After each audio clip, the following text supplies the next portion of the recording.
Publisher Stan Montsho has recently released a new children's book titled Mommy Touched Me. In this offering, Stan puts the spotlight on mommy figures that inappropriately touch boys. The book also aims to teach boy children about improper actions and also call out parents who make it difficult for children to report and get help. Stan is in the studio with us this morning to help us unpack this important read that highlights issues surrounding violence caused by unhealed and unknown suffered incidents. Stan, a very good morning. Thank you so much for joining us. Welcome. Good morning to you, Simpiwe, and good morning to the viewers at home. Now, it's an absolute pleasure having you, and it's a very, very important discussion we'll be having right now. Just give us a brief outline of what this book is all about. The book, like you said, is about mommy figures who touches young boys inappropriately.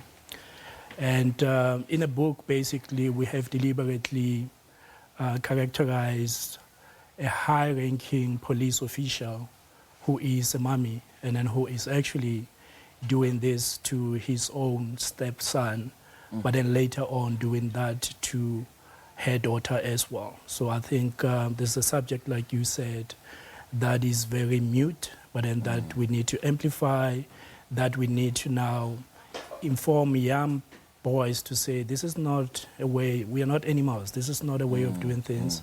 But then also call out to those parents and others that are doing these things, maybe knowing that nobody will find them out, to say, please stop it. And what these people do to young boys and girls is absolutely diabolical, because they essentially killed their childhood and eroded, a certain degree of trust in the parents, because parents are supposed to protect them. So who are they going to turn to then if their parents or the mother figures, as it were, are doing, such to them? So what really propelled you to write this book? Simpiwe, the role of family and parents is to regulate certain behaviors in children. And I think if we plant seeds that are inappropriate, we're basically developing a societal member who is going to be a distraction. Indeed. So one of my cousins, I think when we were growing up, he came running from a certain house saying, there is an auntie who wanted to touch me inappropriately and give me sweets for it. And at the time, one of the boys thought, you are foolish. How could you leave an opportunity like that? So I think this is, a really serious problem, because if we think certain things that are done wrongly to us as young boys are opportunities, yes, then you can imagine as we grow up what kind of behavior, what kind of people that we grow up to be. Because somehow we grow up to believe that we don't have to ask. We should just take, things, we should just do things, because that is the seed that was planted to us, to take away, to never ask, to never negotiate, to never sympathize, and somehow to become the ruthless people that some of men are today in our country. Sure. This is a very sensitive subject to talk about. I mean, how did you manage to write it with so much care, but at the same time in a language that's easily relatable to children, or children can fully understand?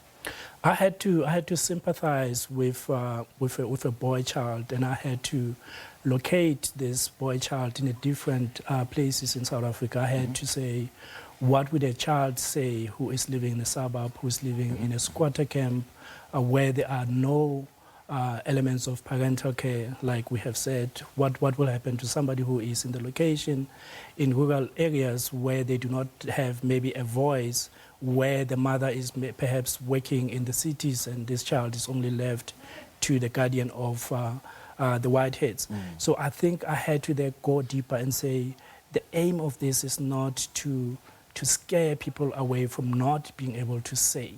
But then it has to be done in a manner that is appropriate, that gives these young people hope to say, if I were to voice this out, I know for sure that somebody is going to hear me out, and I know from now on that I'm going to get help, and appropriate help at such.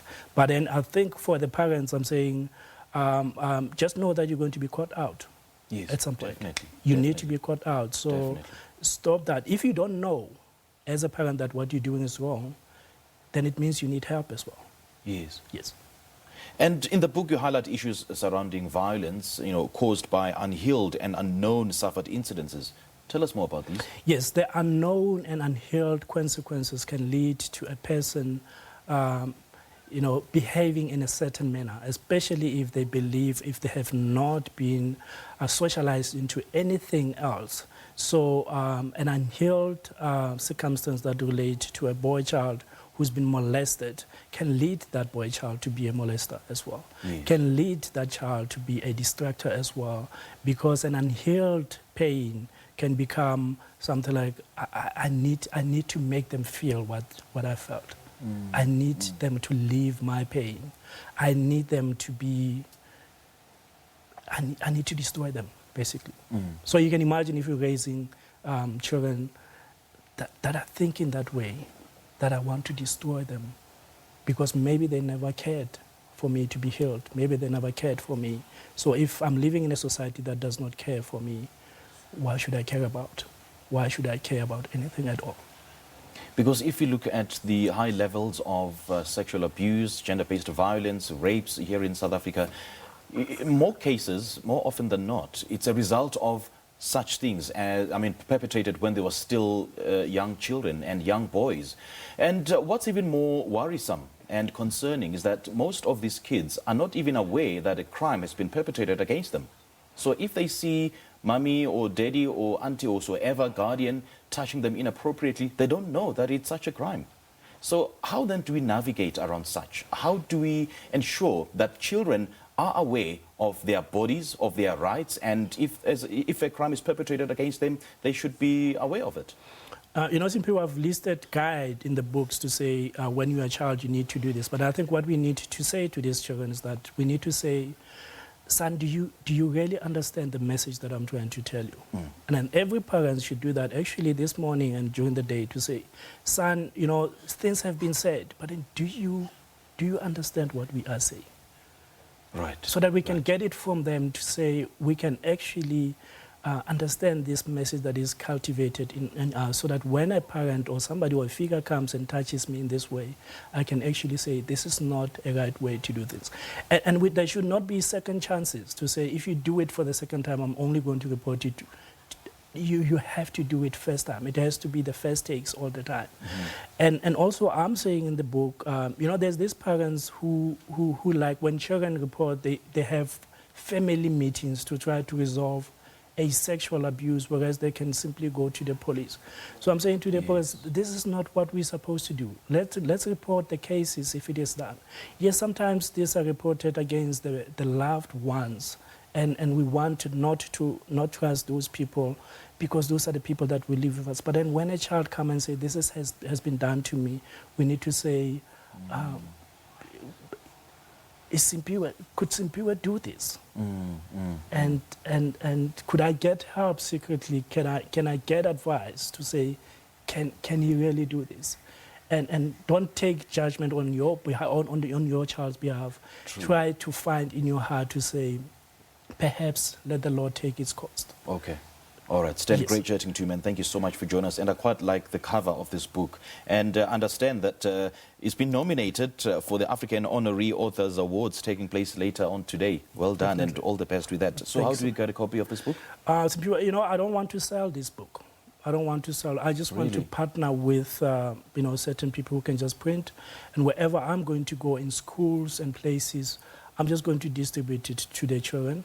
Okay. So I think that is the way to go. But Right. but I think the people who need to get hold of me, I'm on Stan Montsho. Just Google Stan Montsho, and I think that will link you up to my different platforms, and I think we can start to talk about it. But this is not for sale. That is so profound. That is absolutely profound. Thank you so much, Thank you so much. for this initiative, and thanks for joining us. Thank you so much. Great stuff. Okay. That was Stan Montsho. He's a multi-award winning author and publisher, and he joined us this morning for a conversation about his new book titled Mommy Touched Me.